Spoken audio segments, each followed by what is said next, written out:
Ayan guys, ang sitwasyon dito. Ayan, dito sa gilid natin market yan. Dito sa may Quiapo. At parking area naman yung ibabaw.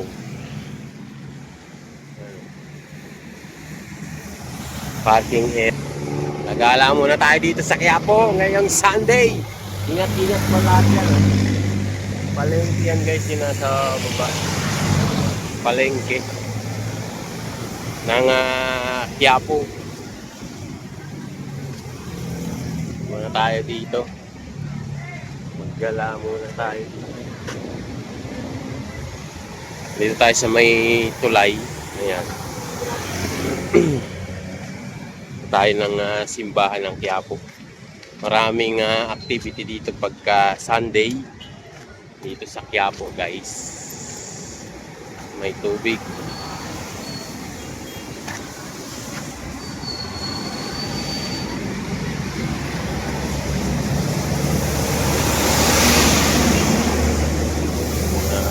Maraming mga pasaway na motorista. Ayan, nakita nyo yung palengke ng Quiapo.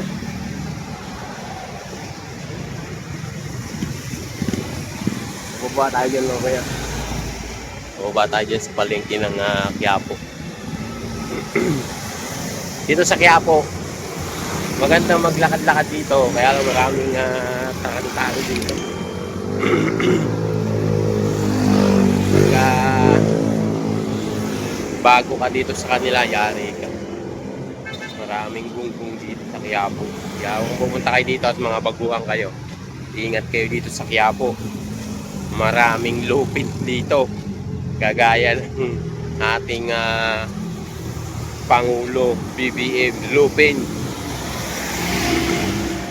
Pinanakawan ng taong gobyerno natin, puta, magnanakaw. Yan, sarado ang Mindiola. Dadaan tayo ng Mindiola, titingnan natin kung gaano. Hindi pa nila tinatanggal yung dun mga nakalagay nilang barbed wire, container van. Di ba namang mga gunggong. Di ba, imbis na dadaanan ng tao, ng mga motorista, isinarado. Di ba, wala silang pakialam. Ganun katarantado yung gobyerno natin. Takot na takot silang mapasok ang Malacanang dahil sa mga ginagawa nilang katarantaduhan. Nagnanakaw. Yung ating mga kapulisan, protektahan yung mga magnanakaw. Ginang-ginang yan. Dito lang yan sa Pilipinas. Yung mga jeepney dito sa Quiapo guys. Masarap magdala-dala rito sa Quiapo. Kailangan alisto ka rin pagka nandito ka sa Quiapo. Kasi nga maraming pasaway dito guys. Pag ikaw ay dito ay patanga-tanga ka, yari ka. Mawawalan ka ng pangkabuhayan dito. Maganda sana rito. Tapos merong mga durobo. Yan tinatanggal nila yung mga kanilang paninda kasi nga may nangunguha ng ng paninda. May nagkakarga ng paninda. Kinukuha yung paninda nila sa mga gilid.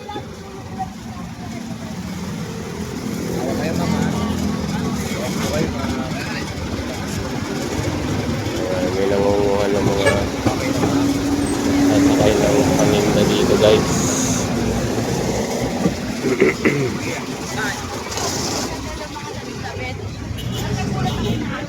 Tayo dito sa Quiapo at marami nagsisimba dito sa Quiapo guys. Yan hanggang doon sa kabila. Yung mahilig magsimba, ayan, dito sa Quiapo kayo pumunta. Maraming nagsisimba rito sa Quiapo. Ayan, diba? ang misyon at hiling Marami nagsisimba dito sa Quiapo. tawag na iniinis ang salita ng Diyos. At hindi. Ayan. Pero sa Marami pag-apat na nagsisimba. klase na para itong lupa na mataba. Dahil mataba na lupa, ang salita ng Diyos na inasig ng ating Panginoon, ito ay lumako, umubo, at nagpunga.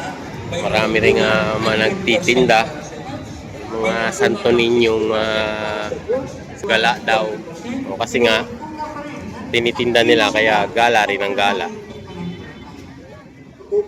Tapos may mga nangihingi, yung mga badyaw. Dito may mga pagkain dyan guys. May mga pagkain dyan.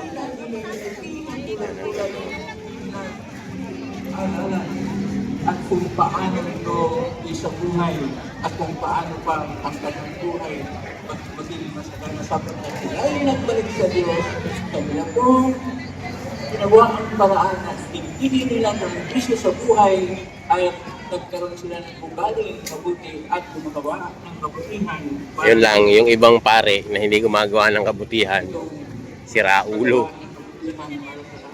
Makaalala sa atin sa unang isip tayo ay gawa ng ating Sangguniang noong May 16, 2022.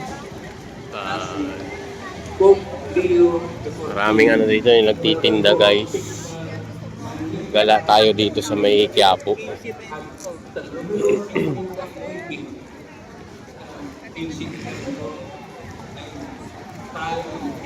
Ang mga nagtitinda ng pagkain. O yan, di ba? Yan o, di ba? Sa Quiapo lang yan guys, Quiapo. Yan, yan di ba?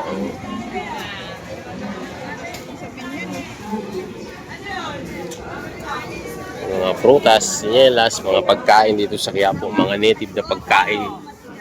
Hanggang doon, no? Di ba?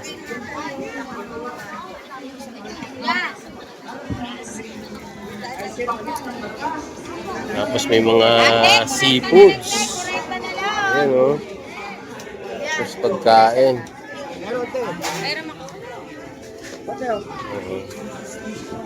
Yan, no? Tingnan yung mga alimango, guys, no? Di ba?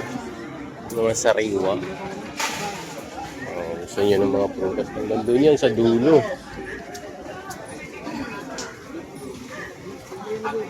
Feature. Balik tayo dito guys. Huwag tayo dyan.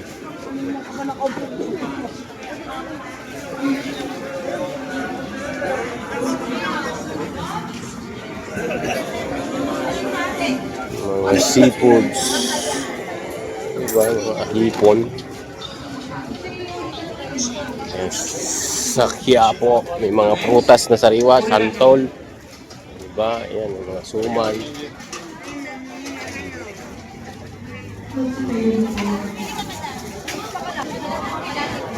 Sa Quiapo. Pagkain yan. Saan tayo?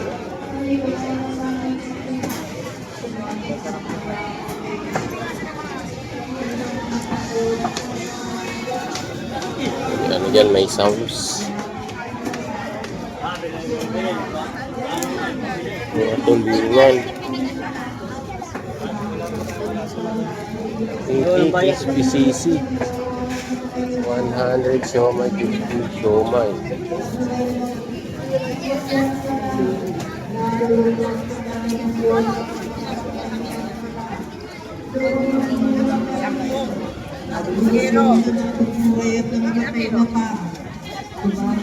Kaya naman ako sa Diyos Espiritu Santo, sa banal na simbahang Katolika, sa kasamahan ng mga banal, sa kapagpapala ng mga kasalanan, sa kapunan na maging ng namatay na tao, at sa buhay na walang hanggang. Itinuri ni Jesus na pinagpalang lahat ng mga nakikinig sa kanyang salita at kung sa buhay yung mga ng na wala lang tayo Maulan.